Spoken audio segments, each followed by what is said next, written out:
આજે આપણે one shot revision ની અંદર જોઈશું કે નમૂના લેવા માટેના સાધનો અને તેના ઉપયોગો શું છે.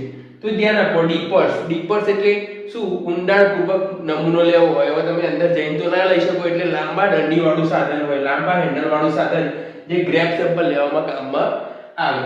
પછી વેન ડોર્સ સેમ્પલ એટલે શું હોય? ચોક્કસ સેમ્પલ ચોક્કસ સ્તર ઉપર લેવાનું હોય, ચોક્કસ સ્તરમાં સેમ્પલ લેવાનું હોય, એમાં આડું સેમ્પલર આવો, બરોબર? એ વેન ડોર્સ સેમ્પલ આવો. હવે ધ્યાન આપો, સેમ્પલ બોટલ એટલે શું? કે તમારે કોઈ પણ સેમ્પલ ના એઝ અ કન્ટેનર તમારે લેવું હોય તો એ સેમ્પલ બોટલ ની અંદર એ કન્ટેનરમાં તમે ભરી શકો. એ કન્ટેનર ગ્લાસ અથવા પીવીસી અથવા પ્લાસ્ટિક નું હોય. મિત્રો શેનું હોય? પ્લાસ્ટિક નું હોય છે, બરોબર? એટલે આ સેમ્પલ બોટલ એટલે એક જાતનું કન્ટેનર સાધન, બરોબર? બેઇલર એટલે શું? તો ભૂગર્ભ જળ, બરોબર? જે પૃથ્વીના પેટાળમાં જે ભૂગર્ભની અંદર રહેલું છે એનું સેમ્પલર એટલે કે એનું સેમ્પલિંગ કરવું હોય, એનું નમૂનાકરણ કરવું હોય તો તેના પર બેઇલરનો ઉપયોગ કરવામાં આવે છે. પેરાલિસ્ટિક પંપ એટલે શું?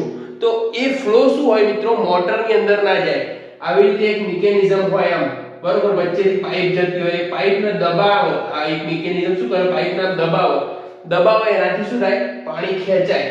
એટલે પેરાલિસ્ટિક પંપ શું હોય? તો કન્ટામિનેશન એટલે કે અંદર દૂષિત થવાનો કોઈ પણ ચાન્સ રહે નહીં, બરોબર?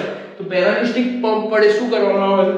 તો ધ્યાન આપજો, શુષ્ક જગ્યાએથી સેમ્પલ ખેંચવામાં આવે છે, બરોબર?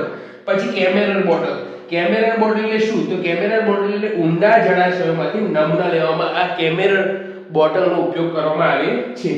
નિસ્કિન બોટલ એટલે એવી બોટલ બનાવવામાં આવે છે જેની અંદર બહારથી કોઈ પણ પ્રદૂષણ કે દૂષણ લાગી શકે નહીં, બરોબર? ટેફલોન સેમ્પલ એટલે શું? તે જે એનું કન્ટેનર હોય એના ઉપર ટેફલોનનું કોટિંગ હોય મિત્રો. એટલે શું હોય કે એની અંદરથી જે વોલેટાઇલ કમ્પાઉન્ડ એટલે ફિનોલ હોય, બરોબર? જે ઉડી જતો હોય, બરોબર? પછી ડિઝોલ્વ ઓક્સિજન હોય. આ બધી વસ્તુ છે જે વોલેટાઇલ વસ્તુ હોય, વોલેટાઇલ સેમ્પલ એને સ્ટોર કરવામાં વપરાય છે, બરોબર? તો આને કહેવાય ટેફલોન સેમ્પલ. આમ આ થયા એના સાધનો અને એના ઉપયોગો. ધન્યવાદ.